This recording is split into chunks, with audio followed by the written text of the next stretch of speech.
On today's episode of the John Campea Show podcast, Giancarlo Esposito is saying he is coming into the MCU, but he's not telling us who he's going to play. Chris Pine is saying that he's shocked that they're not doing a Wonder Woman 3. Sony is officially now in talks to acquire and purchase Paramount. Lord of the Rings actor Bernard Hill has passed away at the age of 79. Fall Guy is now out in theaters and had a horrible opening weekend. And James Gunn has finally shared the first official picture of what our new Superman looks like. That and a few things more. The John Campea Show podcast starts right now.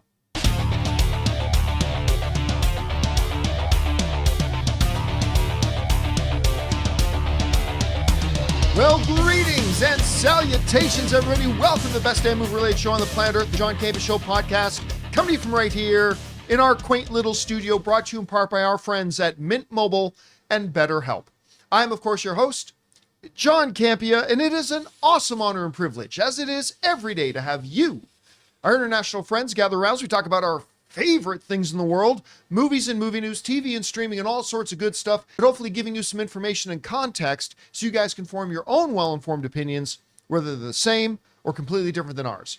Joining me in studio today, got Ray Ora. Happy Monday, everyone. We got Jonathan Voico. Back in the saddle, baby. Writer, director, producer, Robert Meyer Burnett is here. Wow, it's getting closer to my birthday. And most importantly, besides it almost being Rob's birthday, you guys are here. Thank you so much for being here and making this little show part of your day. And here's how today's show is going to go. We're going to start off by talking about those topics that I just listed off. Then in the second part of the show, we're going to take your live comments and questions. Now, normally, if you guys are watching live, you can send in a topic or question using the super chat feature. But before the show even started, you guys completely filled it up. So we have now turned off the super chats. So in the second part of the show, we will get to all those questions that you guys have sent in. All right, guys, with that down, let's get things started with this. Giancarlo Esposito, I'm pretty sure there is a law now in Hollywood that you are not allowed to have a big franchise without Giancarlo Esposito being in it. He's managed to get himself into Star Wars, of course, in Breaking Bad, and, well, everything else. Giancarlo Esposito, just in everything. It's The Boys, whatever. One thing he hasn't been in is the Marvel Cinematic Universe. And there has been some talk and some speculation that he maybe could play a Professor Charles Xavier, which I think he would be a great Charles Xavier. Well, Giancarlo Esposito himself has now confirmed that he is indeed entering the MCU, but he's not telling us who he's going to be, and he's even kind of hinting it's not going to be Charles Xavier. This comes to us from the folks over at Empire, who wrote the following. While fans have speculated about him playing Professor Charles Xavier, and he himself put that out there into the universe a couple of years ago, in his latest convention appearance, he shot that down, but wouldn't be drawn on exactly who he might be playing. I cannot promise you it'll be Professor X, because here's what I think. I think that there's something about being original, he said. We've seen different versions of Professor X. Wouldn't you like to see me play a character in Marvel movies who is original and new and fresh? So mark my words, this will happen sooner than you think. I feel like the living embodiment of the Michael meme from The Office going, oh my God, it's happening! It's happening! Giancarlo Esposito is coming to the MCU, but not apparently as Professor Charles Xavier. He's saying it's going to be a new character. I don't think, when he says new, I don't think he means new as in hasn't been in the comic books before. I personally think, and I'm interpreting here, that he means new as in the sense it's just a character that's not been in the MCU yet. They've exhausted almost everybody in the MCU, save for the X-Men catalog, so I'm assuming it might be somebody from the X-Men catalog. Bastion right now is kind of popular with a lot of people because of X-Men 97. I'm not saying he's going to be Bastion. I'm just saying Bastion's kind of a popular pick right now. So maybe he's Bastion, maybe he's something else. Anyway, Rob, you hear this. Giancarlo Esposito, one of my favorite actors out there right now, is saying he is in the MCU, hinting it's not going to be Charles Xavier. What do you think about him coming in, and who do you think he could be playing? Galactus. You think he's going to be Galactus? Yeah. Isn't that a bit of a waste of a Giancarlo Esposito to just have like a disembodied voice of him? No, because you're going to see him. You're going to see, I mean, they're going to do what they did with Thanos, but they're going to make him look like Galactus. So he's just gonna be this giant space thing with a Cuisinart on his head? I think so. Really? I think so. I think Giancarlo, he's going to be great as Galactus. I don't like it. I think he'll be great. But there's nothing for Galactus to do except for be out there, be menacing, and like, Galactus is a character. Yeah, Galactus, I know, but I've never thought a particular compelling character. I don't know. I think they're going to make him compelling. You think they're going to bring in Galactus that soon? Yes, Really? I do. Fantastic Four, dude. It's going to be it's going to be a cosmic odyssey. I hate that. I'd rather see him be like an actual character that's interacting with other characters. I think that their version of Galactus will be interesting enough that it will be a Thanos level threat. Okay, you bring up a good point, which is when you say Galactus, I think of this nonsensical giant space entity with a Cuisinart on his head. Yes. But we don't know what Galactus will be like in this universe. I think I concede that. I do concede that. I think they're going to have to make Galactus a threat along the lines of Thanos, a philosophy spouting person that isn't just going to say "I hunger." Right, but the difference is Galactus could stand around in a room with 5 or 6 other characters, have dialogue, interaction. Can change his size. Yeah, you know what? Maybe astral projecting himself in there. I mean, we did have in the Eternals, we had the Celestials. Yeah. Talk to them on a holographic sort of thing, and well, okay, maybe Because he's got that like it, look. but you make a good point. When he's in the boys, he's not in the boys a lot. But when he shows up, like that one scene he had with Homelander in his office. Yeah, but that's a face-to-face conversation. But that's what Galactus will be that way. I They'll hope make you're right. it that way. Okay, if they can do that, you've got me convinced. Yeah, if I they think- can make it that, so he But can by the way, actually have John, I don't interactions. know. That's next because the X-Men they would announce that would be a big announcement. I don't think Giancarlo Esposito would be just teasing this unless it was something soon. So with him saying, the other character I could have seen him playing was like a Magneto, but with him saying, listen, we've already had several iterations of Charles Xavier. I mean, I would assume that would also extend to Magneto, so I don't think he's going to be a Magneto. I don't think he's going to be our new Wolverine, not that he ever would have been, but I mean, it probably excludes any of these characters we've already seen maybe in a Fox. Or Doctor Doom. But we've seen him portrayed in the Fox. Yeah, that's the thing about Doctor Doom, right? He's been in 4 different movies already. So probably, I mean, listen, I think a lot of people would be very excited if they said he would be a Doctor Doom. But well, the way his characters is Gus Fring, and of course his character in the boys, he is such a menacing, his quiet menace. And even as Moff Gideon, he has a great villain way about him. you know, a couple of people in the live chat, including Matthew and Aries, are suggesting maybe Mr. Sinister. That's what I was saying. Is that what you were thinking, Ray? Yeah. Like a Mr. Sinister kind of character? Count Sinister? me in. Yeah, I would be down He's for my him as favorite Sinister. X-Men villain. So bring it I think on. he is my second favorite X-Men villain. I think After that- Magneto. Well, I don't see that's the thing about Magneto. I don't even count Magneto as a villain. I don't either. I think Apocalypse, then Sinister. By the way, my all-time favorite comic book story, X-Men Age of Apocalypse. How good was Sinister in X-Men Age of Oh, it's Apocalypse? great. Like he was Team, and I was a mutant. I would be all over Team Magneto. Yeah. We're the new evolution of Homo sapiens or Homo superior. We don't need Homo sapiens anymore. Bring on the Magneto. We're the future, Charles. Bring the not future. them. Yeah, that's exactly right. Well, I'm all about that. What I like about Mr. Sinister, he's very calculated. Yeah. He's very manipulative. Yeah. And he's a smart dude. So like that fits his that he could do something like Oh, that. he could totally do that. And the way, like, you just think about the way he condescendingly talks to a lot of people. And I just think of him in The Boys talking to Homelander. You are a bad product. I just can totally hear him saying that. Even when I met him for that photo op. Oh, and I went got up, a I was picture like, of you with him right over yeah, here. I said, don't ever stop playing villains. He's like, what's up, my big brother? And then like I was like, I even got offended when he said that to me. I was like, are you talking down to me? No, it's just the way he is. He's great. He's a really nice guy, actually. Guys, question is for you.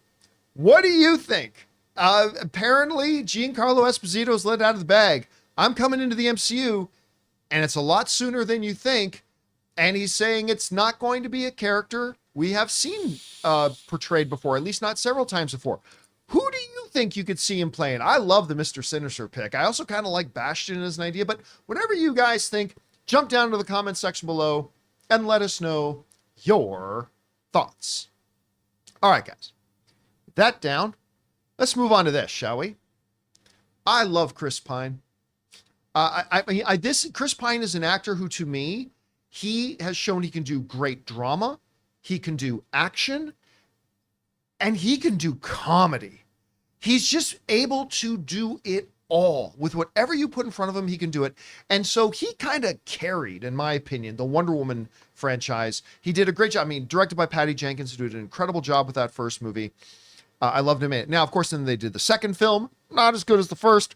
And then, of course, now with almost everything else in the DC EU has now been wiped away. Not going to be a Wonder Woman 3. Well, Chris Pine was recently asked about that. And he is shocked. Shocked, I tell you. He just heard right now? Yeah, that they are not doing another Wonder Woman film. This comes to us from Variety, who wrote the following. Chris Pine is shocked.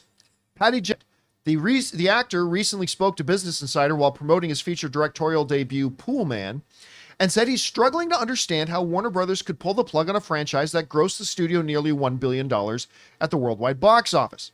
He said this, I'm stunned that they said no to $1 billion franchise and decided to pivot elsewhere, Pine said. I don't know what the reasoning was behind that. It's above my pay grade, but Wonder Woman is an incredible character. Patty is such a thoughtful director, and she is. Now, he did go on to kind of point out the fact that there was no way he was ever going to come back. He said, in his interview with Business Insider, Pine said that he doubted he would have been returning for Wonder Woman 3 had it been made, as his character is dead and gonzo, adding, it would be ridiculous to try to bring me back. That's what people were saying before Wonder Woman 2. He also remembered originally being skeptical of the role playing Steve Rogers. Anyway, I get what he's talking about, right? I mean, I get it. But I'd like to visit something he said, calling Wonder Woman a billion-dollar franchise. I suppose technically, actually, probably not even take. Ray, can you, how much did Wonder Woman 1984 make at the worldwide box office? Now, maybe if you add together Wonder Woman 1 and 2, maybe you get $1 billion. How much? Worldwide, it was 169 million. 169 million. And how much was Wonder Woman 1? Dudes! I don't think it got to 800 million. Let's see. I think it was I think Wonder Woman 1 made 700 and some odd million dollars. 823. Okay, so it did make 823. All right, so 823 plus 169. Nope, not $1 billion. But it's close enough. But in calling it $1 billion franchise, yeah, the first movie made a lot of money. The second movie, there were extenuating circumstances, but it was also universally hated. It's also about profitability. If you look at those movies combined, were they profitable after spending? If you're talking about it as a franchise, is that franchise now profitable, or did the second movie torpedo the profitability of that IP? Yeah, and I just don't know. Now, granted, with the second film, there were also extenuating circumstances. Yeah, right? Of course. There absolutely were. But it was a universally hated film. It was awful. And I don't, again, what Patty Jenkins did with the first Wonder Woman movie was fantastic. I love the first movie. And it was really the first DCEU film that came out that actually hit the trio. It was big with the critics, big with the audience, and big at the box office, right? It was the first one to really knock it out of the park that way. Aquaman then did it as well. But it was the first one to do it, second one, big step down. But I mean, look, as somebody who gave a positive review to every single DCEU film except for Wonder Woman 84 and what? Birds of Prey. Yeah, and Birds of Prey, the Harley Quinn movie, The Fabulous Emancipation of One Harley Quinn. Those are the only two movies I gave negative reviews to. I liked or loved every single other DCEU film. And as somebody who gave big positive reviews to almost every DCEU film, the DCEU was a failure. It had parts that worked. But guess what? You can have a great steering wheel. If the engine doesn't run, your car is broken. The DCEU had parts that worked, but the car was broken. And they had to move on. And so calling Wonder Woman is a little generous. But I don't think he should be shocked. But I'll say this too. I absolutely would not have been interested in Wonder Woman 3 if Chris Pine had not been in it. He did the majority of the heavy lifting and chemistry. They had wonderful on-screen chemistry. And I don't know if I would have been interested. Anyway, Rob, you're hearing all this. What do you make of it? Well, Pool Man, it's not supposed to be great. And I want it to be great because I, like you, love Chris Pine. I think it's Chris his Pine's first directorial effort. Yeah, I think he's a great actor, and I love his presence. And look, I'll say this: I thought he was a great Captain Kirk. I just wish his scripts were better. And I think that I loved him, like you said, Hell and High Water. He's a great presence, and I love good in Hell and High Water. He's somebody that I will go watch. So, but I mean, Wonder Woman, it's an IP that had one hit and a miss. It's 50-50. The batting average there is not great. And look, and it's interesting to me because remember, Patty Jenkins took over as the director of Wonder Woman 1. So she wasn't the primary creative force in the development behind it, but she was with Wonder Woman 2. I mean, that story, she developed that whole project. And I think, it wasn't that the elements weren't great, I think, but the overall idea about this wishing rock and all this just didn't.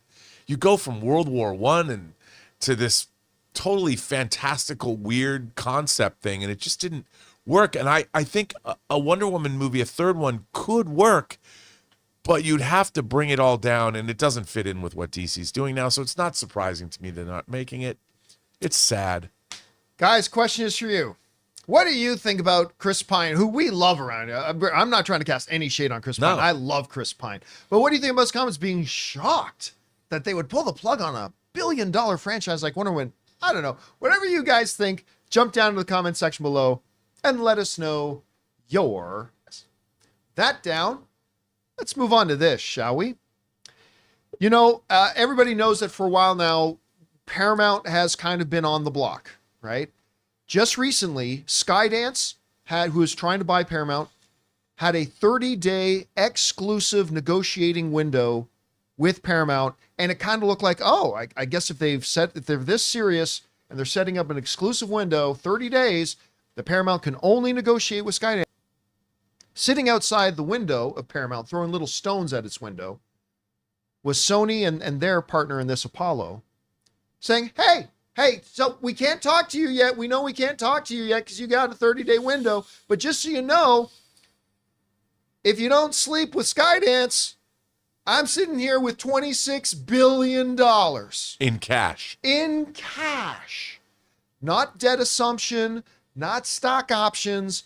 You go ahead and finish your talks with Skydance. You just know, says Sony, I'm out here with a big Scrooge McDuck bag of money with $26 billion bill. Oh, and by the way, said Sony, this is a starting point for a discussion, implying that we might even be willing to go higher. I find it hilarious. 26 billion could fit in one bag.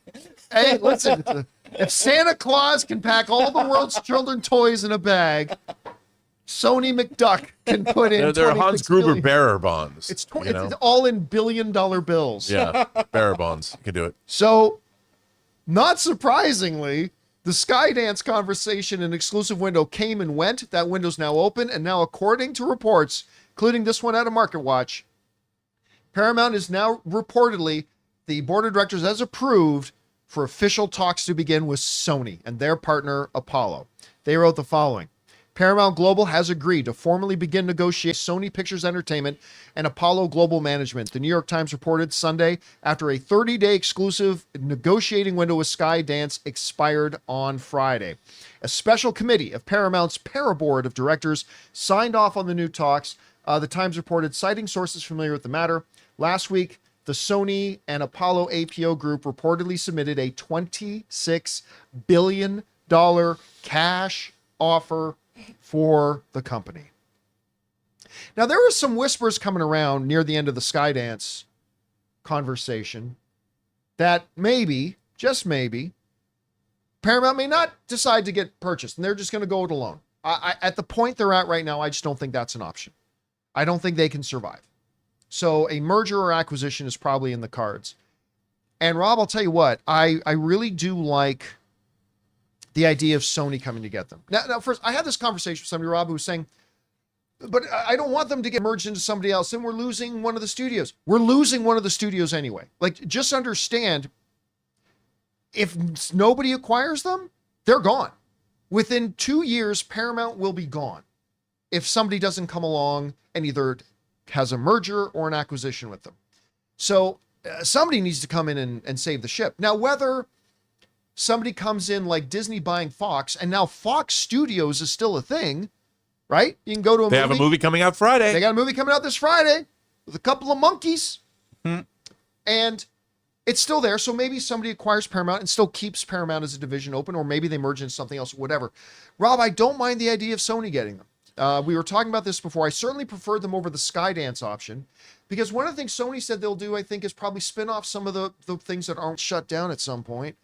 That's no inside information. That's me guessing. But anyway, Rob, you hear about this. The Skydance 30-day window didn't go anywhere. Now they're going to talk to Sony. Are we getting a deal, and how do you feel about it? Well, first of all, I think that you're probably right that if Paramount doesn't find some kind of a suitor, they're gone. But this is what I hate. If it merges with Sony, it really does mean it's like what happened with Fox. Even though you've got one of the great studio presidents of all time in Steve Vasbell over at 20th Century Studios, and 20th Century Studios has been releasing The First Omen. They've got Kingdom of the Planet of the Apes coming, and they have Alien Romulus coming in August. Hey, I'm super excited for Alien Romulus. Yeah, me too. I'm really super, pumped for that. and I think Steve knows what's up. He knows how to handle those franchises. So that's good. But the problem is, they've done nothing else with Fox. You know, they're not putting out, other than the Cameron titles, they're not delving into their back catalog and putting out 4K versions of what they own. Who cares? Where are the? Yeah, but I do. I mean, look, you want to have Planet of the Apes, the original Planet of the Apes movies. 20th Century Fox Studios. Okay, but was we're here great. to talk about Sony. Yeah, but if they buy Paramount and you lose another place that's going to make films, I think it's bad for the business. Because you have less places to go, less studios to go Agreed. to that are going to make movies. And everybody's got their different kinds of agendas. And we're getting into, as it's more corporations, who's going to make original IP anymore? I mean, even what 20th Century Studios is doing, Omen, Apes, Alien, what are they going to do in 20 years? Keep remaking the same franchise from the 1960s and 70s? Yes. I mean, I guess so, but where is the original programming? They're talking about why is Hollywood dying. You have people that know less about Hollywood history running these studios. They know less about the business of actually making movies. It's all now analytics driven. Look, analytics can only look at what has already been made. They can't look at things that have yet to be made. And that's what we need. We need originality. We need thinking that is out of the box. And I think if we lose another studio, that means how many are left? 3? And you've got Universal, you've got Sony, and you've got Disney. And they've bought, and Warner Brothers. So 4. But I mean, if we lose them, we lose the diversity in the business. I don't think it's good for anybody. But then again, the way Hollywood's being run right now isn't necessarily good for Hollywood itself. So I don't know. Now, But maybe though, John, maybe Sony buying Paramount would save Paramount, and maybe Sony will actually treat it as a separate studio. Different parent, same parent company, but let them have some autonomy. I don't know. Yeah, I think that's probably what happens. Now, I do just want to point out, okay, about this thing about where's the original film going to come from. I'm looking at the release calendar right now in Box Office Mojo. Almost every movie coming out this month is an original film. I mean, we got Planet of the Apes, right? So the Planet of the Apes, that's definitely a recognizable IP. But we've also got Lazarus coming out. So then there's Kingdom of the Planet of the Apes. We've got Church movie, but that's getting wide release. We got another movie, wide release with, where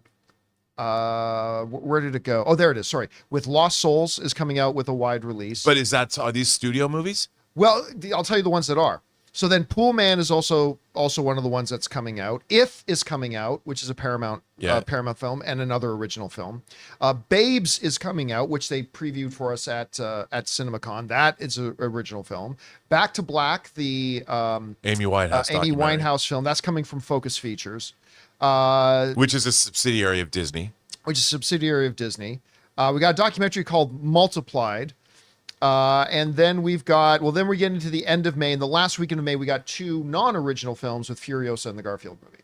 So, I mean, we're going to get into this discussion again a little bit later. I mean, I hope that if Sony acquires Paramount, they do what Disney did with Fox, continue to leverage that recognizable brand, have another department that does its thing, much like Disney has Marvel, Disney has Lucasfilm, Disney has Pixar, Disney has Disney Animation, Disney has Disney Pictures, Disney has Fox, and with their own studio heads, making their own product. I hope Paramount becomes that, whether they get taken over by Sony or if Apple sweeps in and gets them or whatever, because I agree with you that the more operations we have making films, the better it is for us. And hopefully that's what happens. Anyway, guys, question is for you. What do you think about this? Apparently, Sony is now, Paramount leadership has approved and greenlit them going into negotiations with Sony. Sony's put a big bag of $26 billion on the table. What do you think's going to happen here? Whatever you guys think, jump down into the comment section below and let us know your thoughts. All right, guys. With that down, we still got to talk about the really sad passing of Titanic and Lord of the Rings actor Bernard Hill, Fall Guy having a terrible opening weekend, and James Gunn putting out that first official image of our new Superman. But before we do, we're going to take a quick second and thank one of the sponsors of today's episode of the John Campea Show podcast, my mobile service provider, and they should be yours, Mint Mobile.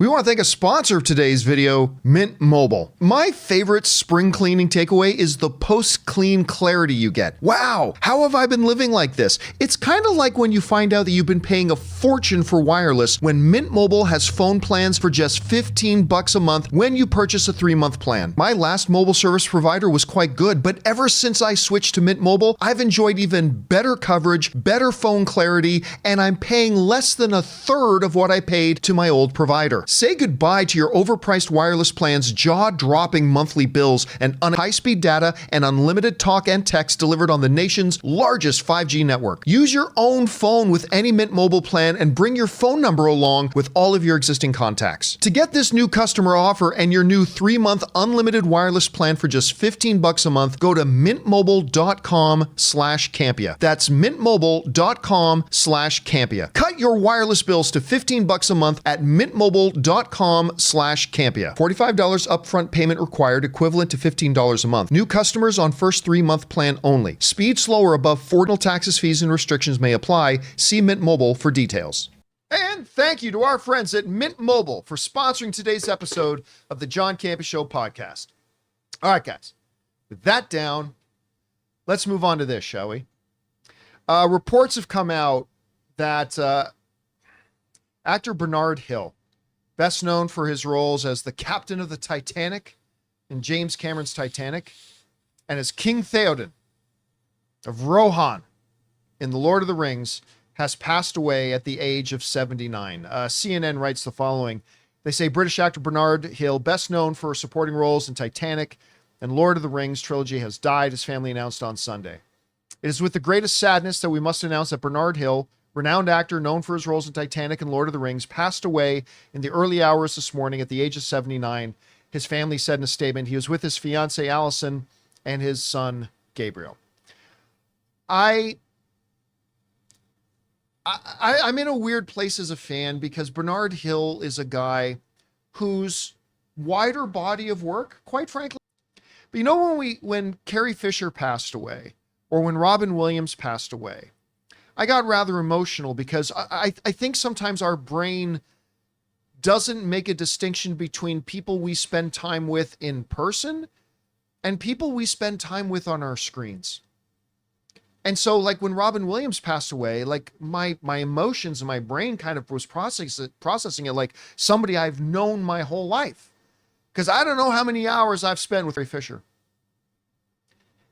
You guys who've watched me for any period of time know that I think one of the emotionally rousing, beautiful, perfect lines of dialogue ever written in any movie is in Lord of the Rings, The Two Towers, when, or I think it was Return of the King, when, you know, we've had Gondor needs help. We gotta like raise up the Rohirrim. We need to go help Gondor. And King Theoden is like, where was Gondor when we were in trouble? Screw Gondor, right?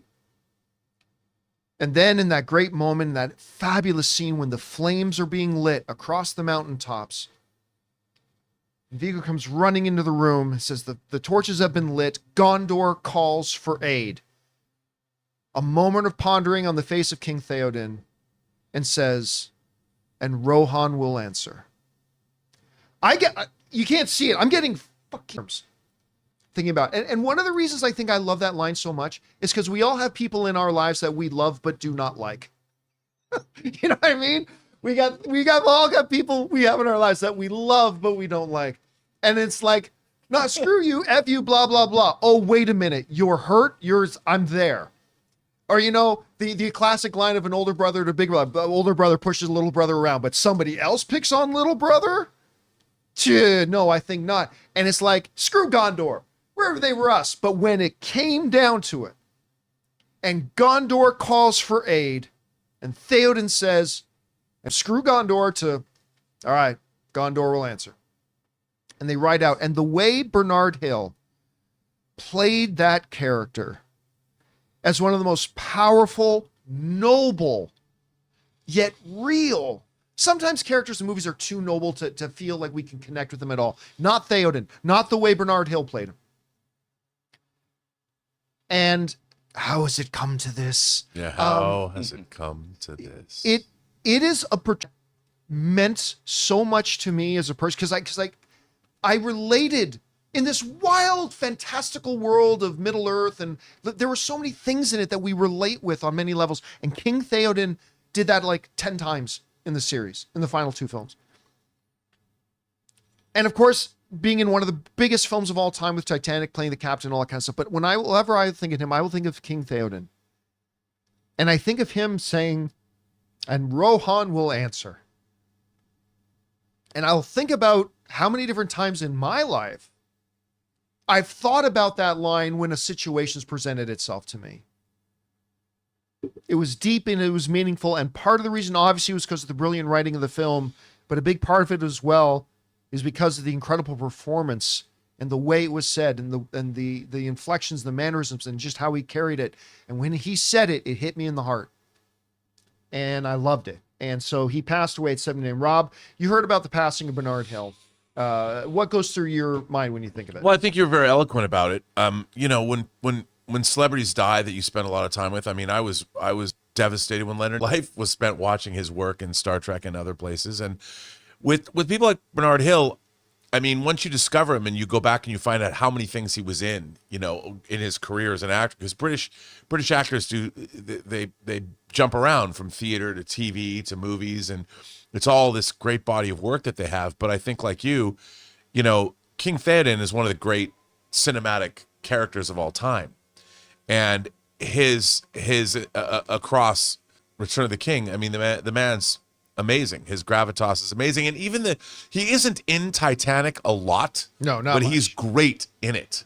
You know, and he has that quality. And look, I always look back when we have somebody who's left us a body of work that we can always go revisit. You know, it's like what Kirk said in Star Trek 2. You know, he's really not dead as long as we remember him. And we can always go back and look at his work, and we've been graced roles that he played. And I can't be sad about that, because I'm sad that he won't give us more, but I'm sort of happy that we have this record of his passing and his life. And, you know, what's not to love with that?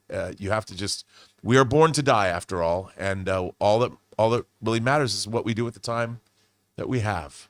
Isn't that what Gandalf said? That's what Gandalf said. So, guys, if you got it, raise your glass with me and say, "Hail the victorious dead, the passing of Bernard Hill." All right, guys, with that down, let's move on to this, shall we? Fall Guy is a movie that when they said they were going to do it, I was very, very interested in. Obviously, especially when they announced that Ryan Gosling was going to be starring in, Emily Blunt was going to be in it, and it was going to be a real love letter to the world of stunts and everything. And, you know, I went and saw the movie at CinemaCon, and I really had a good time with it. I thought it was too long, but other than that, I thought it was a really good movie. And even though it's called Fall Guy, and Ryan Gosling's character's name is Colt Seavers, it really wasn't much connected to the TV show. In many ways, it really was an original film too, but I thought the movie was a lot of fun. Not only was it a lot of fun to me, but check this out. I mean, audiences really liked it. 87% verified audience score, 83% critic score. So it's a really good movie with some great stars. Obviously, everybody loves Emily Blunt. Ryan Gosling coming off of playing Ken, and everybody loves Ryan Gosling already. So you'd think that it would have no problem meeting that opening weekend forecast of $40 million, which is lower than some people thought it could be, but they said $40 million. Well, it didn't even get there. From the Hollywood Reporter, who wrote this. Fall Guy is kicking off summer movie season with a #1 debut at the box office this weekend, but it's coming in below tracking. After earning $10.4 million on Friday, the feature is now projected to open to $28 million for the weekend, down from the earlier tracking that it had in the 30 to 35 and some of the tracking up to $40 million range. The film earned an A- cinema score from audiences, so it's possible word of mouth could help with the movie make up ground in the coming weeks. The Fall Guy is said to have a net budget of $130 million, and from what I hear, a $60 million budget for marketing, bringing it total up about to $190. And I'll tell you what, I just don't know what to think when something like this happens. You get a movie that comes out that looks really good, has beloved stars in it with Ryan Gosling, Emily Blunt, gets wonderful, not the best, but wonderful, gets wonderful audience reactions from people who've seen the audience, from people in the movies who've gone to see it, decent budget, decent marketing, and the movie makes $28 million. Like, Kingdom of the Planet of the Apes is clearly going to make more than that. There have been other movies that come out and made way more than that, even in just this year. I don't get it. I really don't understand this. I mean, I would get it if, the movie wasn't very good. Okay. Or, you know what, the marketing was crap. A lot of times I'll point to that and say, you know what, the marketing campaign was terrible. It didn't have a bad marketing campaign. You had beloved stars, have no controversy surrounding them, a fun time at the movies, and in a weekend when there was nothing else to go see. I mean, yeah, you can go and see, Annabelle, I guess, if it's even still out there playing, or whatever's in its second or third week. Abigail. Yeah. Abigail's one of them, yeah, in its second or third week. What else was there? I mean, yeah, there was or Challengers, Zendaya, but that was in its second or third week. See the Phantom Menace, #2. That's not why, because listen, if Phantom Menace made $50 million, that might explain why there weren't only $8 million worth of people went to go see Phantom Menace, which is great for a re-release, but it's still just $8 million. Even if every single person went to go see the Phantom Menace, went to go see this movie, it still would have made $34 million opening weekend. So I'm at a little bit of a loss. This is a movie that deserves better. And granted, it is Fall Guy. There was a TV show called Fall Guy. But I'm telling you what, the movie, that this essentially is a pretty original film. It's not just a copy and paste of it's a stuntman. Yes, his name is Colt Seavers. Other than that, this is a completely original film. He's not a bounty hunter. That's right. He's not a bounty hunter in it at all. This is an original film it's an original film with a recognizable name.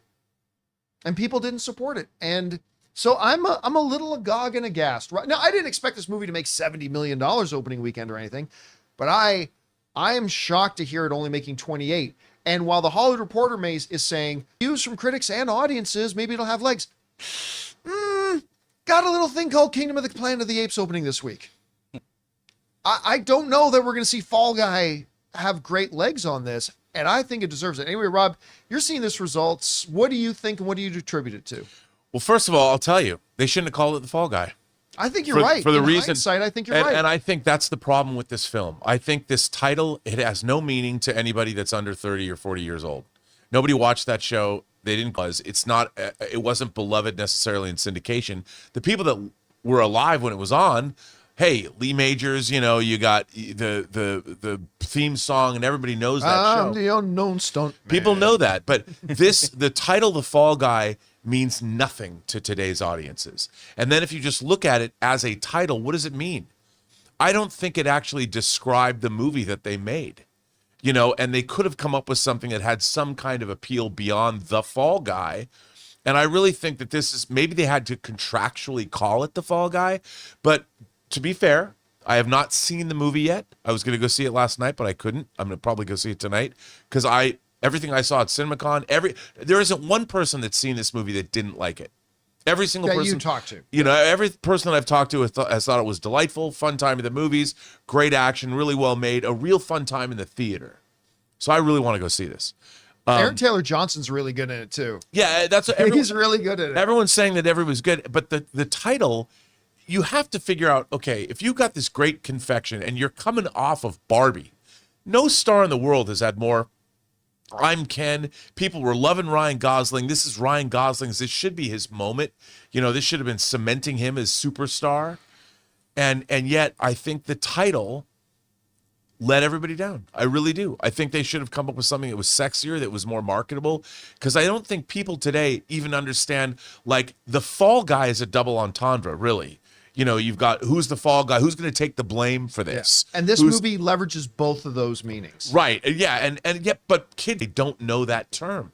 It's a term that's completely not applicable anymore. I mean, people don't know what that means. They don't understand how it works in context. And I think if they came up with a better title, and of course it's always Monday morning quarterbacking, but I even watching the trailers and what we saw at CinemaCon and watching footage, I was like, this movie, I think I've always thought they should have called it something else. Because I think, to your point, there's a lot of people who said Fall Guy. Was that an old TV show? Yeah, I never watched it. And they may have just instantly turned off their heads. Because I'll tell you what, having seen the movie, if this movie was called something else, anything, called Stuntman, whatever, and Ryan Gosling's character's name was not Colt Seavers, I would have made no connections to the television series Fall Guy whatsoever. Right. It would have just been its own movie. And I don't know. It's just, you know, it's always a shame when a good movie comes out and it doesn't get an audience. And this is a good movie and it deserved more. And, you know, again, I think, too, that kind of movie it was marketed as, people are like, oh, wait, I'll wait and see that on streaming. You know, it's Emily Blunt and Ryan Gosling in a rom-com that looks a lot of fun, but you really need, and the trailers, it's not that the trailers were bad. I didn't think the trailers were bad. They were fun. The movie looked fun, but you needed it didn't, the marketing, a better title would have stuck that landing that you're like, oh, I got to see that. If it had a witty title of something, I don't know what that title is, but The Fall excite people. It's a title that's 40 years old. And listen, I don't want us to go down a rabbit hole or get off topic too much, but just kind of to your point that you said, when you have movies that are a little close to on the fence for an audience member thinking about going to see it, well, like that, I'm interested in that now. Part of the reality is now, ever since studios shot themselves in the foot and wanted that shorter theatrical window from 90 days to 30 days, well, part of the consequence of that now is that people, potential audience members who are close to on the fence thinking, that looks interesting, they think, oh, I just got to wait 4 weeks for it to come out on streaming? Oh, then then I guess I'll wait. And you add that with the combined raising of prices of streaming, people only have one avenue they want. If they're paying for streaming, they're like, oh, I'll wait for it to hit the thing that I'm paying a lot for anyways, and I'll watch it on there. There's a lot of movies that people are passing up on just because of that reason. They're interested in it, but it's like, oh, I've only got to wait 4 weeks? It's got to be, it almost feels like it has to be an event movie. Yeah. For people to actually... Or it has to have something that people are talking about before they see it. Like, I'm convinced that, yeah, Glenn Powell and Sydney Sweeney are a very handsome couple, but Anyone But You, that title, is something you can use in your daily life. Hey, would you like to go out with me? No, I'd really like to go out with anyone but you. Yeah. You know, and it's the kind of thing where you've got to, in our meme culture, in our meme world, you can't, like, I want to go see The Fall Guy. What does that mean? And you can't, you have to have a title that whatever that means. It just does. And the Fall Guy is a 40-year-old title that doesn't get any kind of spit and polish to make people want to go out and see it. It was a bad title 40 years ago. It's not even fall. It's not Exactly. even fall. Exactly. The leaves aren't coming off the trees. There's no, come on. All right, guys. Question is for you. What do you think about this? Fall Guy's a really good little movie. I don't know that it's going to end up being a top 5 movie. It's a of the pretty year, big movie, but though, it's a pretty what it big costs. movie. The movie needs almost $300 million to break even. I don't know that it's going to. Why didn't you go see it? Why did you go to see it? Whatever you guys think, jump down to the comment section below and let us know your thoughts. All right, guys. That down. Let's move on to this, shall we? Now, I was sitting in the office here getting ready to do today's show, and I pretty much had the show locked, and then out of nowhere, James Gunn jumped on through the first real picture of our new Superman. You got that picture there, Jonathan? Pink. Our new Superman.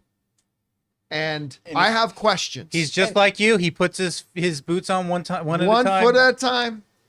One boot at a time. I don't ladies think and this is from the movie. I think that's what it's kind of trying to convey. It's conveying like a. No, he gotta said go to it was work. on set. That was a still Yes, but photography. I think he was joking because I don't think there was an actual Yeah, giant yeah, yeah. blobous alien in the background. That's actually Godzilla. Oh, Actually, yeah. back there. He's firing. Looks like he's, pajamas to me a little bit. I'll, Sorry. I'll tell you what. Thanks. I fucking love this picture. I do too. I love this picture. There's only one thing I do not like about the picture. What? And I can't even be 100% about it yet. Because I'm looking at this image and there appears to be, but I might be wrong. The red underwear might be back. Yeah. I can't tell for sure looking at this image, but it kind of maybe looks like the underwear is back. And damn it, I hate that stupid underwear. I hate the red underwear in the How dare Superman you, sir. costume. That's why when the first look of when Zack Snyder's Superman, the underwear was gone, the underoos were gone, I'm like, yes. But it's there. Listen, I love this. We've already had our first look at the symbolic S because James Gunn put out the S. We And it looks great on the suit. and it looks wonderful on the suit. Looks incredible. Look how calm he is. Well, There's bring a this up. He doesn't look calm to me. Oh, he doesn't. He doesn't look calm to me. When you really zoom in on the face, see if you can get zoomed in on that. It looks Here's- like, oh, here we go again. You know, what it looks like to me, first of all, look at his costume. He's just got out of a fight. Right? This is something I got in this debate with somebody on Threads a little bit earlier about this. Oh no. Who's saying, why is it I don't want another dour Superman. I want a bright, hopeful Superman. This is a still image. By But- the way, the color palette is colorful. Oh, it's very colorful, but I want to point this out. And this is what I said online. Look at that costume. He didn't just pull that out of the closet, No. right? He's been in a fight. He's tired, yet, pull back to the full image, Jonathan. Yet, even though he's weary and tired, there's a threat. The world needs him. So he's putting the boots back on to be the world the hero needs, Yep. despite the fact that he's weary. He might be hurt. The hero the world whatever. needs. And you even see it on stage. There's a bit of weariness on his face and this thing. And yet he's going to go. There is nothing to me more quintessential Superman than that. And I love the costume. I think it's incorporating the shoulder cape a bit there. It's incorporating a little bit of the pattern on the costume, which has kind of become all the rage with a lot of superhero And the high neck. costuming I like today. the high neck. I really like the It's high regal. neck. A little bit of injustice. There's a little injustice in there as well. And like the shoulder pads, whatever those are. I kind of like Oh, those it's too. just there's I think that's just wrinkling up. By the way, I saw somebody write, he looks like he has more padding in there than Henry Cavill did. I could be mistaken, but I'm pretty sure James Gunn said there is no padding in this suit. Yeah. It doesn't Which is look the, like, he doesn't look like a Greek god. yeah, it doesn't look like So padding to so me. it was just kind of funny. So look at all the padding. It's like I don't actually think he has any padding in the Yeah. suit. And I like the way that it's actually in the shoulders. The costume ripples a little bit as he's moving his arm. Listen, and I don't know what the hell's going on with the space jellyfish It's in the Godzilla. background. I don't know if that's Starro's cousin or whatever coming back. Do you think that's like the finished suit, or do you think they'll CG over some of the parts? I think it's a finished suit. I think it is too. James Gunn said no CGing this suit, Oh, okay. right? So I love the costume, except if those bloody red underwear are Oh, back. come on. They're there. I'm still gonna hold out hope that it's too dark for us to definitively tell. So, Mr. Gunn, But I don't like the red underwear. some people here are requesting a crotch shot. Please. That's right. Give We us need to that see that damn crotch. shot. I gotta see, is he wearing the red underwear or not? Does he have a circular belt or another S shield on the belt? That's It what I want to looks know. like, it does not look like he's got Yeah, the it S just shield looks on like the a belt. clip or something. Yeah. But I'll tell you what, here's the thing. With me, and some of you know this, the costume doesn't matter. I happen to love this look. I hope the red underwear isn't back. And if the red underwear is back, I don't like the red underwear. But regardless, the costume is not going to make this movie 1 ounce better or 1 ounce worse, right? Again, I always go back to Black Lightning on CW. I loved that show. But it was without a doubt the single worst superhero costume ever in live action. Classic. It was ugly as sin itself. It was a horrible costume on live action. But I loved the show. Made no difference how much I loved the show. So I don't really care. I went into this not caring if I liked or disliked. And by the way, again, I saw somebody online saying, why did they have to change the Superman costume? Guys, I go all the way back to CinemaCon 25 years ago, maybe 20 years ago. When did Superman Returns come out? 2006. Okay, so we're going back almost 20 years ago. The director of Superman Returns was at CinemaCon, and somebody asked him that same question I saw people asking today. Why did you change the Superman costume? To which the director replied, changed it from what? At the time, That's on video. You can watch that because we made that video. yeah, and going to there's Comic clips of Con. it on YouTube. Yeah. Because at the time, I believe there had been and the director said there had been like 25 different iterations of the Superman costume in the comics. So when you ask me costume, I ask you, changed from what? Which of the 25? And by the way, today, there have been over 40 different iterations of the Superman costume. Mostly minor differences. Sure. But in the popular media, there have been over 40 different iterations of the Superman costume. So when somebody today asks, why did they have to change the costume?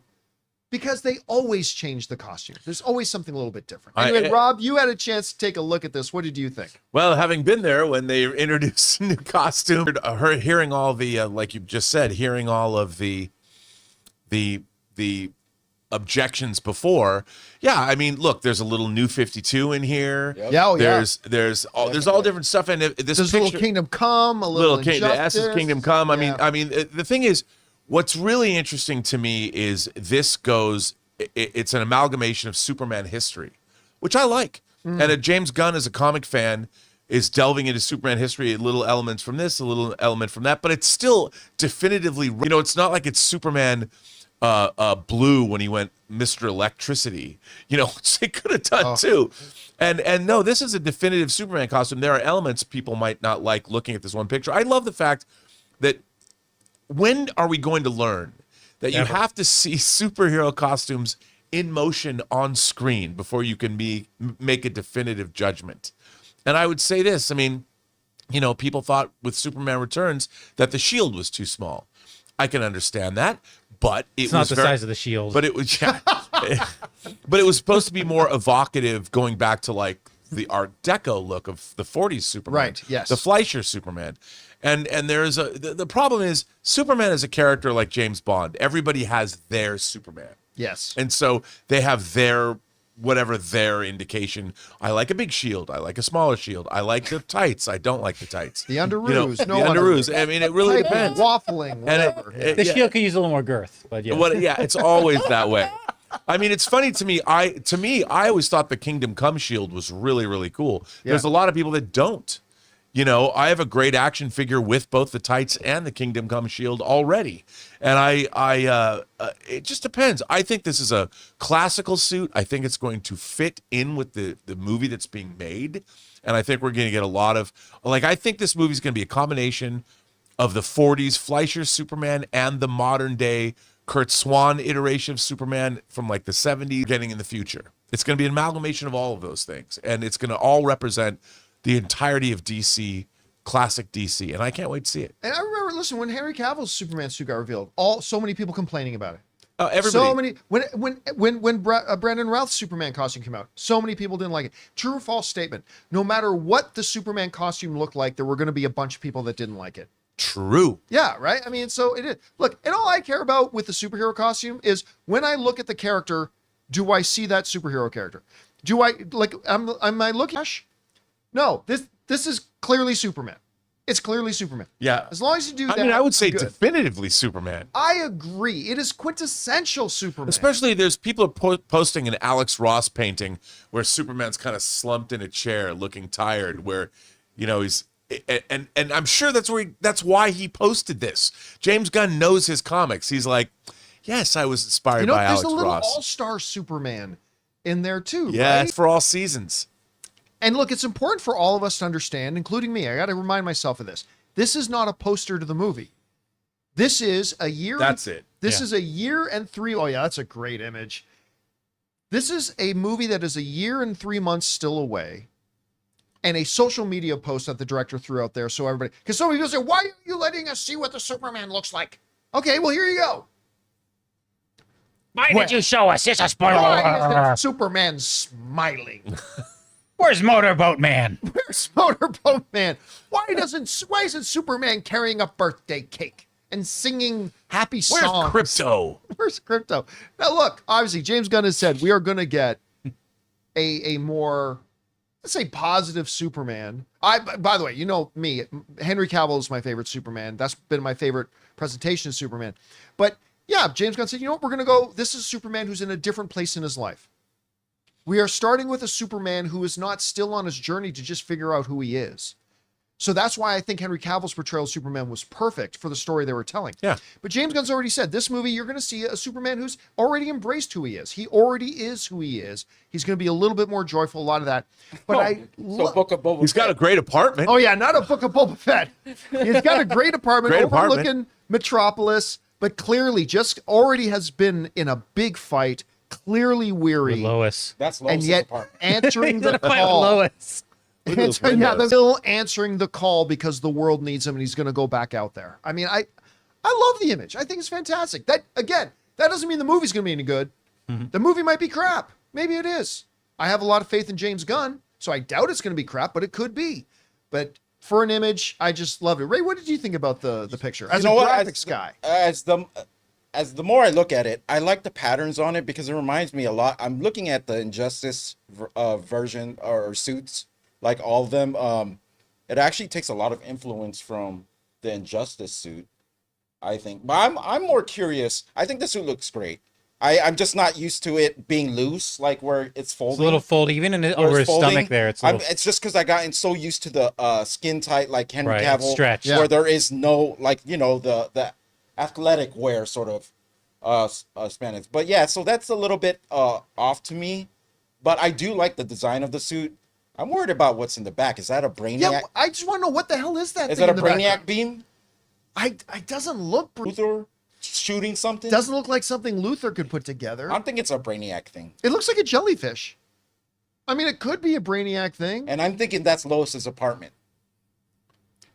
You know what? Here's the thing. It might Because he not doesn't even live in an it apartment. might not even be in the movie. Oh. That thing in the background just could be conceptual art for Yeah. Or for something. Is he a teenage Superman going out every night partying, waking up with different women, That's what I would do if I was. hangover? Yeah. You said a happy Superman. That's a happy Superman living the life. For all the wrong reasons. All right, guys. Question is for you. What do you think about, we got our first look about what our new Superman looks like. I don't think it's terribly important, but for what it's worth, I think it looks great. Some people like it, some people don't. Just like every new Superman costume that comes out, some people like it, some people don't. I think it looks wonderful. Whatever you guys think, jump down to the comment section below and let us know your thoughts. All right, guys. With that all down, let's now get over to the most important part of our show here, which is hearing from you guys, getting your thoughts, theories, opinions, questions, and observations. But before we do, we're going to take another quick moment here and thank another sponsor of today's episode of the John Campea Show podcast, our friends at BetterHelp. Guys, we want to thank a sponsor of today's video, BetterHelp. Listen, we all carry around different stressors, big and small. When we keep them bottled up, it can start to affect us negatively. Therapy is a safe space to get things off your chest and to figure out how to work through whatever is weighing on you. I've said for a long time, it's time for us to start prioritizing mental health as much as we prioritize physical health. You know, we encourage each other when we go to the gym to take care of ourselves physically. Well, it's time we start encouraging each other to take care of ourselves mentally as well. So if you're thinking about taking that step and prioritizing your mental health, give BetterHelp a try. It's entirely online, designed to be convenient, flexible, and suited to your questionnaire to get matched with a licensed therapist and switch therapists anytime for no additional charge. So get it off your chest with BetterHelp. Visit betterhelp.com/Campea today and get 10% off your first month. That's BetterHelp, HELP.com/Campea. And thank you to the good folks at BetterHelp for sponsoring today's episode of the John Campea Show podcast. All right, guys, with that all down, let's get over to your comments and questions here, shall we? Jonathan, what do we got up first? Okay, up J, Infa Desert Eagle International. Not to get under John's skin, guys. Please just refer to me as DJ. That makes it easier to say. I don't know why that would get under my skin, though. Oh, probably because I always hit the hype button. Oh, is that what? Okay. DJ it is then. All right, what's next? All right. Dino Vader says, "Hi, John. I asked James Gunn to delay his Superman movie by 5 years because you mentioned that you won't retire before Superman." Yeah, I'm not. Yeah, I'm not going to retire. So, I did an open mic and somebody was brought up. Look, guys, remember again, my retirement is coming, but it's still a ways off.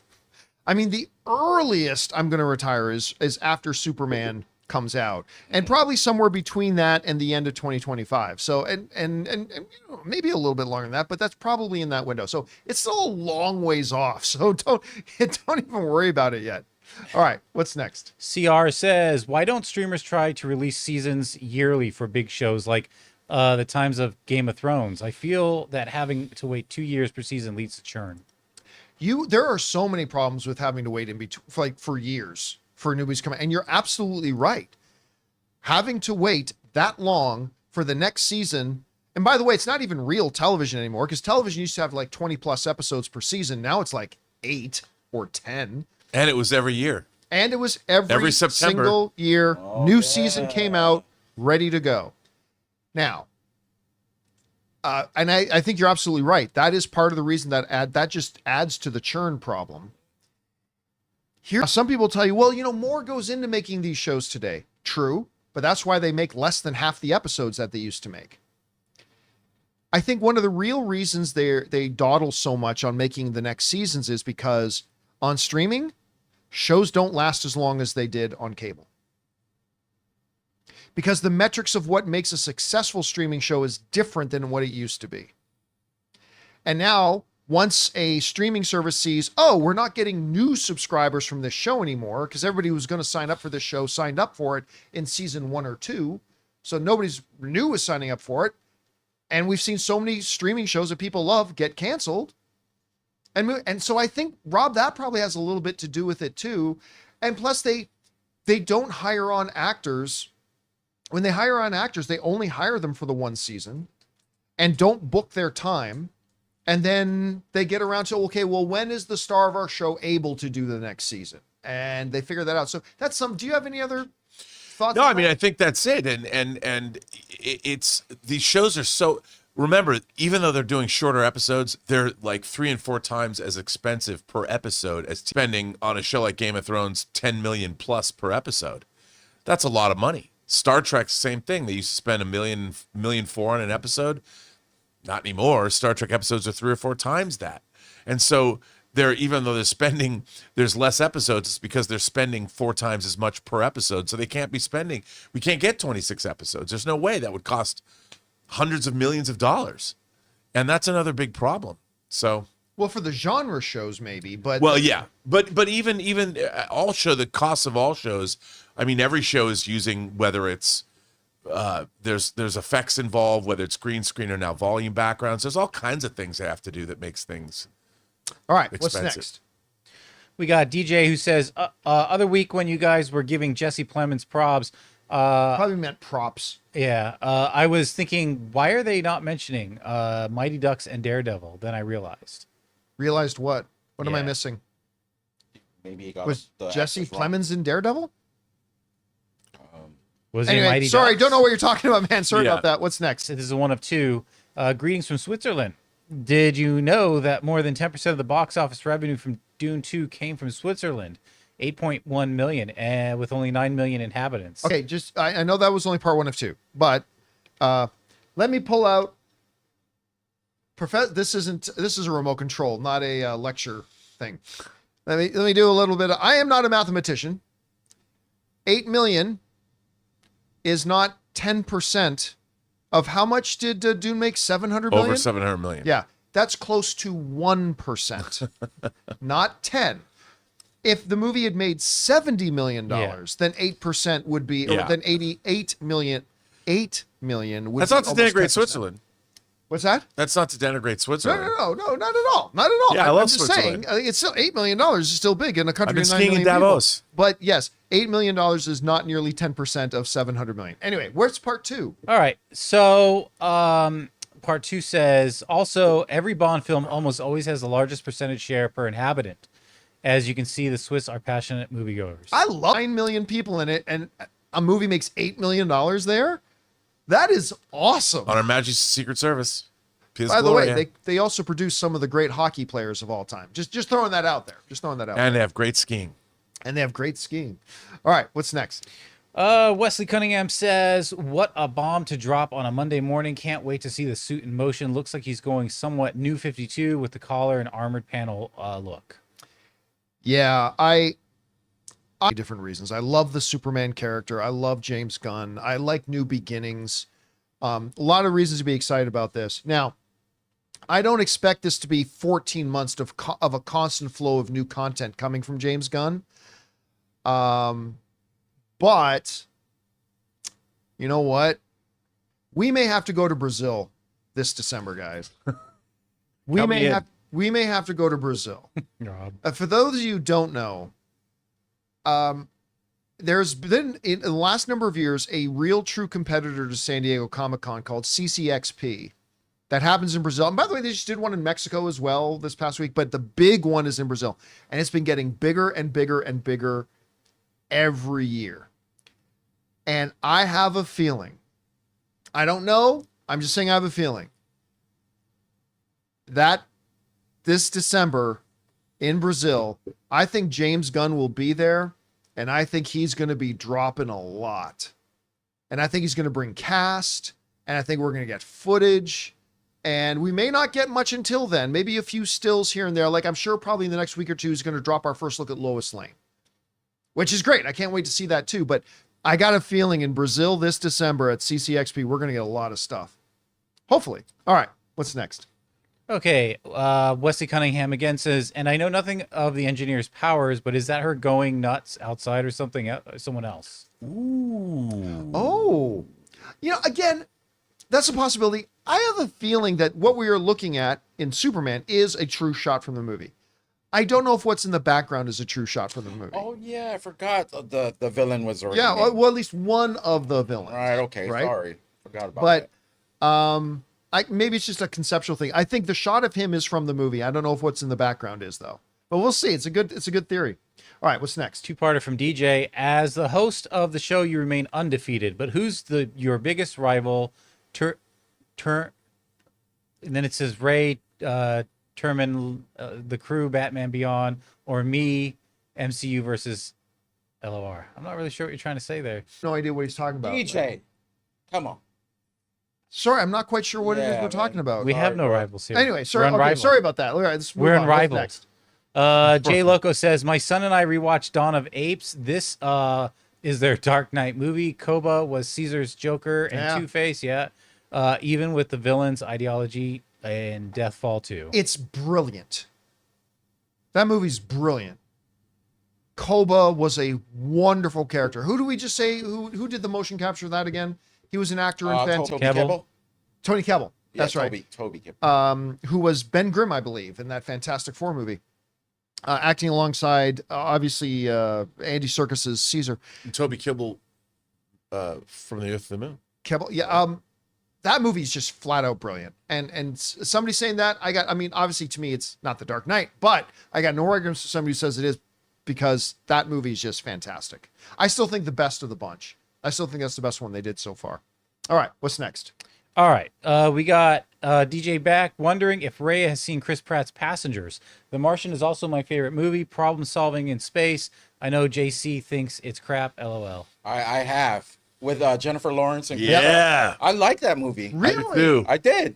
Okay. I own it on Sometimes- 4K. Yeah, sometimes space can make my mind not right. They shouldn't have changed the ending. They changed the ending of the script. No, though. I did like it. I liked it. I thought of that, and I love Jennifer Lawrence, so I thought that movie was terrible. But other people like it. And that's the beautiful thing about movies. All right, what's next? Amin says he saw Alien for the first time last week. Really good. I've seen Aliens before. Which film in the franchise should I see next? You're good. You're good. No, It's you're fine. bad. See the newest one The coming out. next one you should see next is Romulus. Other than that, you're fine. You've Yes. seen the 2 real Alien movies. Now you can wait until Alien Romulus, which looks like it's going to be really good. Yeah. All right, what's next?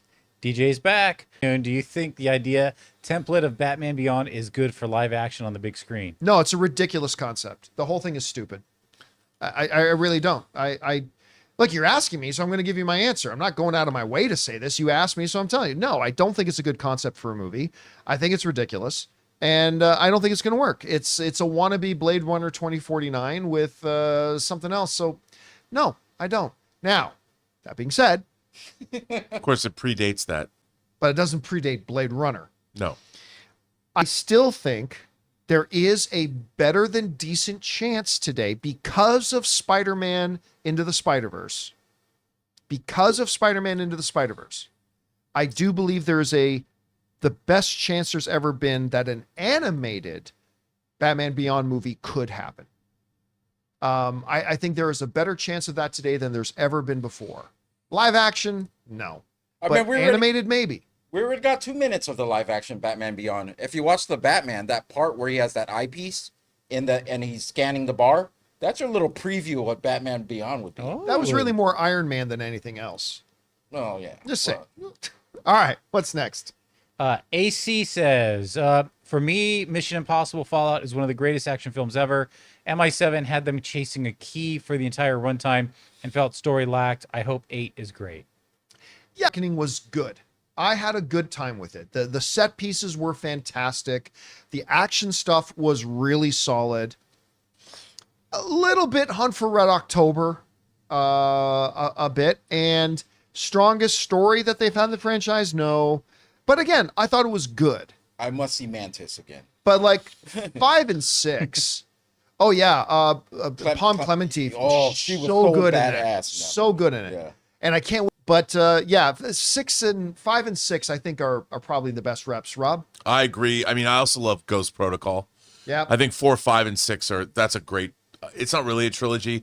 Rogue Nation and Fallout are, one's a sequel to another, and I think those 2 films are terrific, especially when you watch them back to back. All right, what's next? We got Isaac Martinez who says, I'll be honest, John, I thought Fall Guy will make a blast opening. I hope it does well in streaming, physical copies, and VOD. It could also benefit from word of mouth. Again, we got Kingdom of the Planet of the Apes opening. That's going to suck up a lot of the business. And the reality is there's not a lot of money that an individual project can make once it goes to streaming. It just becomes a part of a wider fabric. So it needs to make money in the theaters, at least as much as it can before it transitions over to streaming. All right, what's next? Matan says, it's just me. Is it just me or that The Boys is running to the same problem as Lost, where the network order more seasons and episodes that the plot can sustain? Well, so far so good, right? I don't know, man. That new trailer looks amazing. Listen, before you can say anything like that, you have to point to some kind of slowdown. Yeah. And that simply has not happened with The Boys. The Boys has been firing on all cylinders strong and hard. And now it literally looks like it's turning the page into the next chapter. It's logical progression of the story. I'm just not seeing what you're seeing. I'm not seeing it at all, Rob. That trailer they dropped a couple days ago is amazing. It's wonderful. And I'm like, oh my God. I mean, yeah, we're gonna rec shop. We're gonna take some names. Are they gonna do 5 seasons and then they're gonna stop? So this is season 4. I don't think they've made any commitment. I one way mean, or the I other. have to say, like, yeah, John, I mean, the quality of this show has been phenomenal. And by the way, if you know anything about the story in the comics, like Rob does, terrible things are going to happen this season. yeah. Terrible things are going to happen this season. As opposed to all the wonderful things that happen. No, but terrible things will. Yeah. All right, what's and next? it's going to be great. Okay. Can't wait. DJ says, Ray, the first time I saw The Martian was in 40X. When the hab exploded and he ruins the crops, wow, whiplash. Oh wow, that's like the only part that I would think. And then also like, Maybe the landing. yeah, I guess there's certain parts on H or whatever 40X. 40X. But man, that's a lot of movie where he's just thinking inside the hab. What kind of motion are you getting with that? I mean, did it smell like poop when he was planning everyone's poop? Yeah, I mean, that's what I want to but know. that was for a different reason. No, but there's certain parts of that movie where I could see that 40X. That movie is so good. It's my favorite movie of all time. All right, what's next? Juliana says, have you heard more about the Apple Disney merger? No. Nah. And it probably never happened.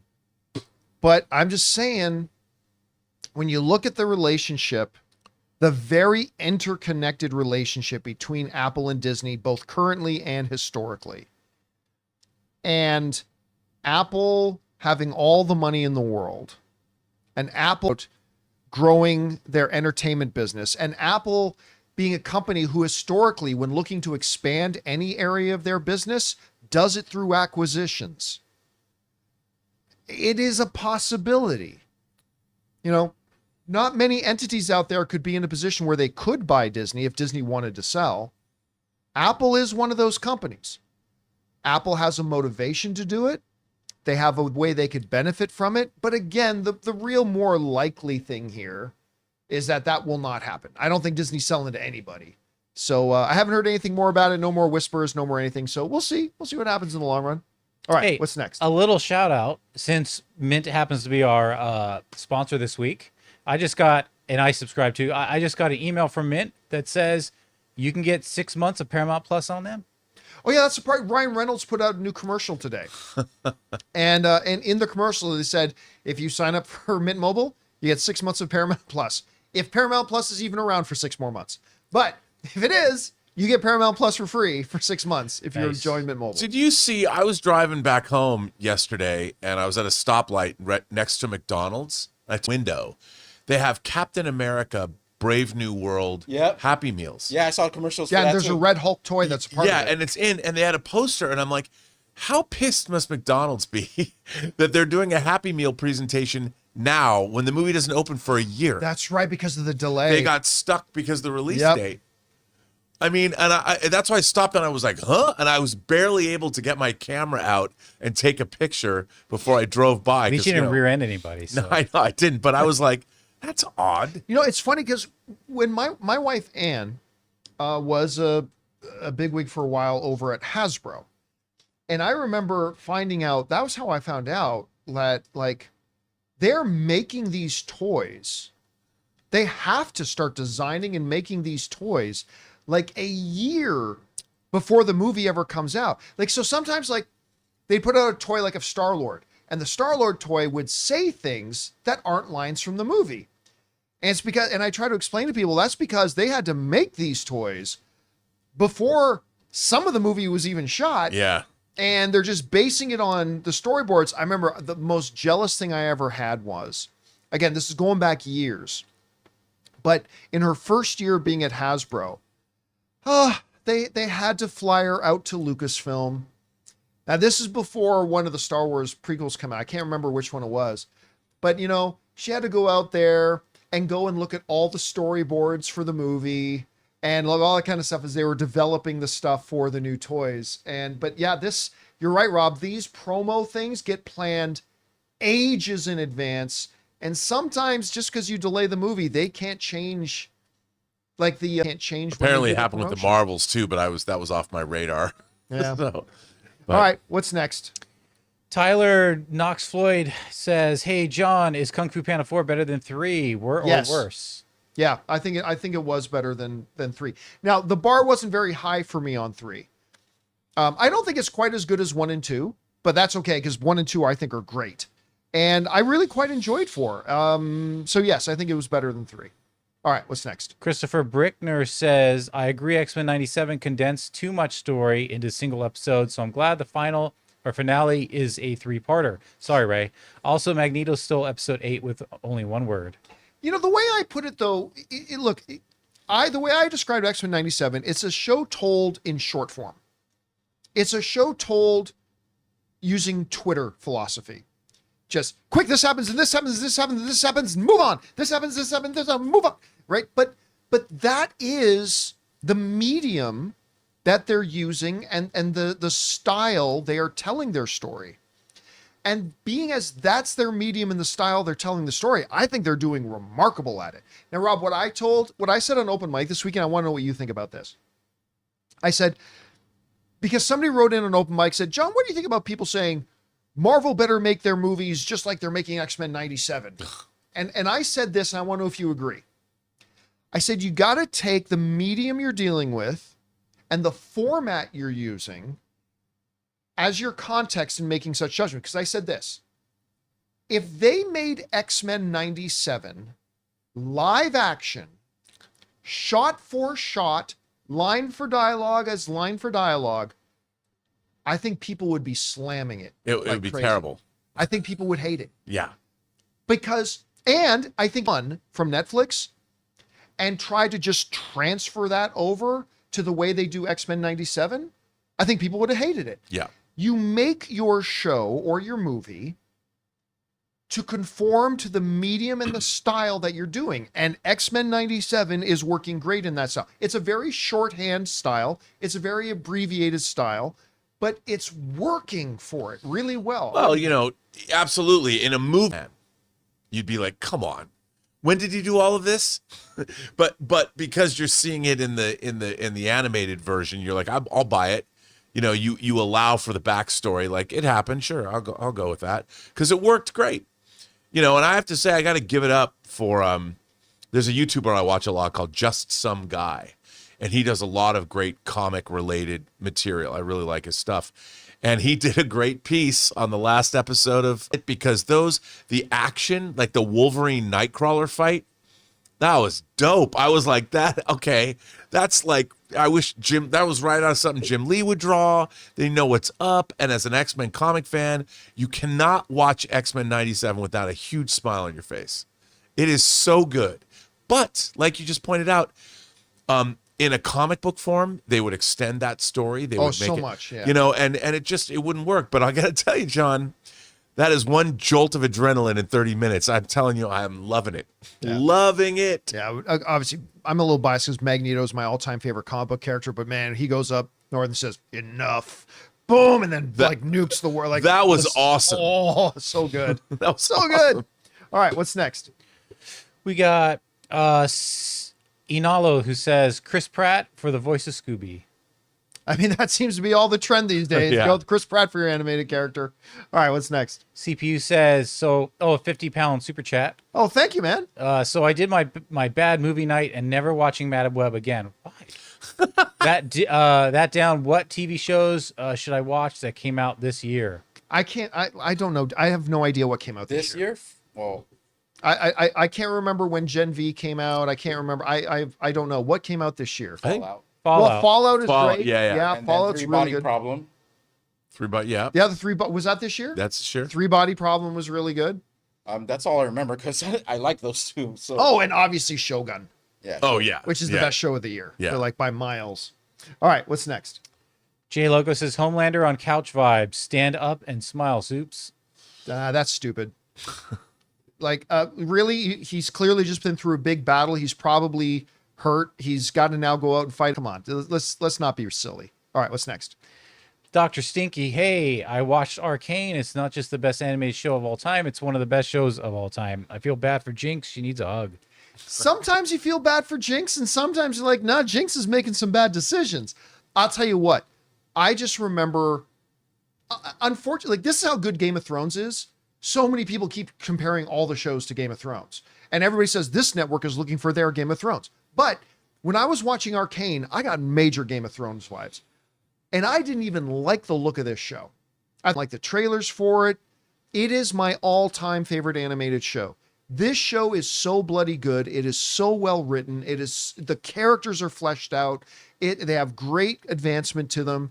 The dialogue is great. There's A, B, C, and D storylines going on that are all compelling. If you have not started watching Arcane, you need to watch it. It's absolutely phenomenal. I don't know that I'd say it's one of the greatest shows of all time, period, but it is certainly my favorite all-time animated show, and you got to get on. All right, what's next? Okay, moving on to our member chats.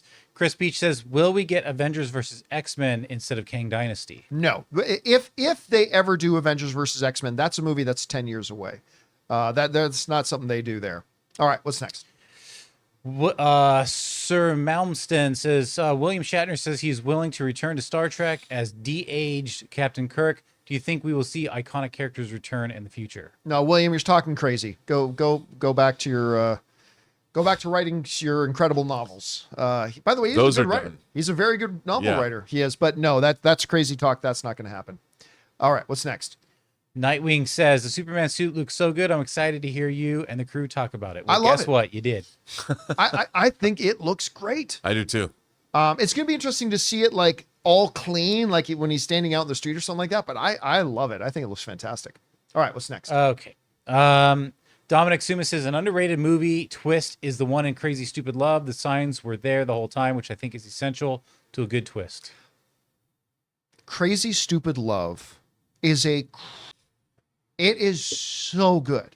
Ryan Gosling, Emma Stone, Steve Carell, Julianne Moore, Aunt May, Marissa Tomei. The movie is just so utterly fantastic. And when the twist happens, you're right. It's one of those twists that you could have saw coming. Maybe even you should see coming. I didn't see it coming. And when it gets revealed, I was like, what? I love that movie so much. Have you watched it? The costume designer of Crazy Stupid Love, who also was the costume designer of the new Roadhouse, is going to be on this channel in a few weeks on Designing Hollywood. I did the interview last week at Universal Studios. I love this movie so much. It's a really, really good one. All right. It's great. What's next? GKR Hart says, under or over 40%, we'll get a trailer for Sonic 3 before the end of the summer. Say late July or early August. When's it supposed to come out? Christmas? December? I think so. Most movies, you remember a few years ago, it used to be like 6 months ago. December. Yeah, December 20. December, okay. It used to be like 6 months when trailer. Now it's getting closer to 3, which I think is a more appropriate time. So, October, November, maybe August. I think August, maybe. Although with Knuckles, which I didn't think was great, but with Knuckles being so successful, I mean, a lot of people watch Knuckles. They might want to take advantage of that momentum a little bit sooner, but my guess would be August. That's my guess for when the first trailer for Sonic 3 comes out. All right, what's next? Okay, the fanboy says, other than Deadpool and Wolverine, which comic book film are you most looking forward to? I don't know. I'll go Cap. Blade. You gotta wait. Yeah. Like what were the ones you already mentioned? Deadpool and what? Wolverine. Deadpool and Wolverine? Deadpool and Wolverine. That are like not just that we dream about coming someday, but that are actually they're in production, they're on their way. I mean, it's not in production yet, but it would be Shang-Chi 2. That would be the one I'd be most excited about other than Deadpool. What about Superman? That's mine. Oh, yeah, there you go. Superman. Yeah, of course. We were just talking about Superman. For me too. Not only is it Superman, not only is it James Gunn doing Superman, it's the first live action movie of this new universe. So yeah, absolutely. I'm glad you brought that up. Superman. All right, what's next? Majork says, Hill quickly became my favorite character from Lord of the Rings. Not a single line wasted from him. Him and the Rohirrim at Gondor's Field is top 10 moments for me. Movie moments. There are a number of Theoden moments that are top 10 moments of all time. Ride! I mean, like his, so many lines between him and his enemies, or him and his friends, or him and his family. Like, it's just, it's just, I'm really broken up about it. I really, really am. And I'm going to go watch probably Two Towers a little bit later, maybe Return of the King, and just appreciate him some more. But yeah, so many iconic moments, such a great portrayal of the character. Really, really a loss. All right, what's next? Blackberry says, in James Gunn's image, it looks like Superman is rocking the underwear on the outside, strongman look. I get that it is a classic look, but classic is just another word for outdated. I'm torn on this. I guess it... Listen, there are a lot of people out there, a couple in this room, that really like the classic underwear, red underwear on the outside look. Rob's one of them. I don't, but listen, it is what it is. There are people who liked the waffle pattern on Henry Cavill's suit. There are those who didn't.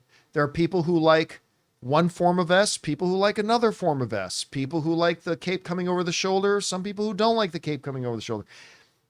It is what it is. Look, like we said earlier, no matter what this costume looked like, there was going to be a bunch of people that didn't like it. But at the end of the day, it's irrelevant. The costume is not going to make the movie any better. It's not going to make it any worse. Father? Did he become a dad? He's not yet, but he's going to be. Really? I guess his longtime girlfriend, Natalie. Oh, congratulations to them. Henry. Who works for somebody we know who's very delightful. So yes, that's pretty cool. But we can all agree on one thing. What's that? Short ear Batman is way better than long ear. In live action. Sometimes there are some comic iterations of long ear Batman that looks that awesome. are badass. But I think in live action, they would look ridiculous. Yeah. All right, what's next? Espinoza says, am I the only one who wants WBD to buy Paramount just so the Ninja Turtles can officially be part of DC? Probably Ray.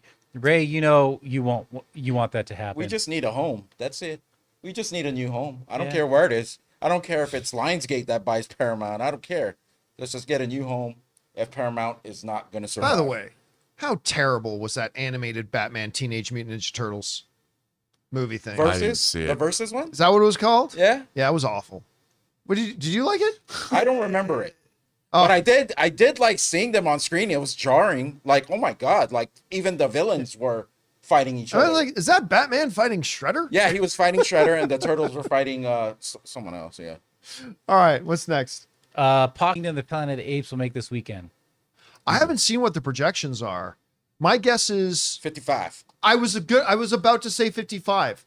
I just said 55. I was going to say I knew 60. you were going to say 55. So I wanted to say it ahead of you. So if I'm right, then I'll be first rate. Yeah. All right. Let's take two more. What's next? Red One Real Talk says, it's unfortunate that we have so many great shows that haven't gotten attention they deserve lately. I don't see average TV watchers discussing Shogun, and almost no one I know has heard of The Sympathizer on HBO right now. Makes me appreciate the... I started watching Sympathizer. I haven't either, but I keep hearing great things about it. Yeah, I hear it's great. Shogun is on Apple. Apple's not one of the bigger streaming services right now. Is Shogun on Apple or Hulu? Shogun's on Hulu. Okay, sorry, just wanted to get that. But you're right. I mean, a lot of the streaming shows, every once in a while, one will pop that catches the entire pop cultural consciousness. Are you watching the new Colin Farrell show? No, where he's the private PI? eye. I haven't started watching that either. Dude. That you're going to see. Is it good? No. It is. There was a revelation in that show that made my jaw drop. I'm not going to say what it is, but I was like, and then I was thinking back going, that really works when you think back on it. Haven't watched, but is the show good? I liked it. But after the revelation happened, I liked it even more. Okay. And I couldn't believe that. I can't believe somebody greenlit it. Okay. Cord Cutter Cam in the live chat saying that twist was insane. I haven't seen it yet. It was beyond insane. Beyond insane. But I know where it Beyond came from. But I can't say what it is because then you'd know what I was talking about. All right. Last question of the day. What's next? AKA Golden says, did you see the Megalopolis teaser? What do you think? And are you excited? Francis Ford Coppola at his best. That's not what I'm hearing. Whoa. Listen, everything I have heard about Megalopolis is that it's not good. And there was actually a big article, I believe it was in the Hollywood Reporter a couple of weeks ago, where a bunch of studio people watched it and they're like, I don't know what you do with this movie. And a lot of them saying it's not very good. A lot of them saying it's this and that. And Rob, at this point, I don't even know if anybody's going to pick the movie up from what we're No, hearing. it has been. It's been picked up by a French distributor. A French, okay, but Yeah. what about domestically? And I think they took it worldwide. They did. Yeah, and they're launching it at Cannes next week. All right. So But well, then we'll know. but you've read the stuff I've read. I mean, have you heard anything? Because I haven't heard. Look, I have heard nothing I've but heard it's very a challenging negative film. things. I've read what you read, and I think a lot of people, it is not your commercial IP driven film. But the teaser, the scene was intriguing. But I'll be curious to see where it. And look, apparently in the movie, there's a scene when an actor who has to be in the theater interacts with what's on screen. Which I'm like, how's that going to work? I don't know. The word I heard a couple of different words. One was challenging. The other was problematic. Yeah. And I'm not saying the movie's not good. I haven't seen it. So to be clear, I'm not saying the movie's not good. I have not seen it. But every person, I've spoken to two, every person, as if there's tons of them, and every report I've seen about it, I have yet to hear one person say they like the movie. I mean, it's Francis Ford Coppola. Yeah. Yeah. And So if you think I hope about it's it, good. I mean, is it one from the heart? Like he had a period where he made one in the 80s where he made one from the heart and Rumblefish, but he made Outsiders and then Rumblefish. Outsiders is very traditional. Rumblefish is not. I love Rumblefish. Plus, And so, thank you. I can't. It's Coppola. I'll watch it with bells on. but all the major studios in Hollywood took a pass on it, though. They did. So I don't know. We'll see what happens. I hope it's good. It is. But Francis one of the Ford studios Coppola. made Madam Web. So there you go. Pass on Megaopolis. That's what I'm saying. Yeah. All right. Well, guys, that'll do it for today's installment of the John Campea Show podcast. Thank you so much for being here and making the show part of your day. Big special thank you to all you guys who sent in those questions. Number one, gave us fun and interesting things to talk about. But number two, you supported this channel as you did it, and all of us involved with the show. Thank you guys so very much for your support. Don't forget to come back and join us again for tomorrow's installment. I want to thank the people in the room with me: Ray Ora, See ya. Jonathan Voico, Later. Burnett. Hey, My name's John Campea, and until next time, my friends, One day. bye-bye.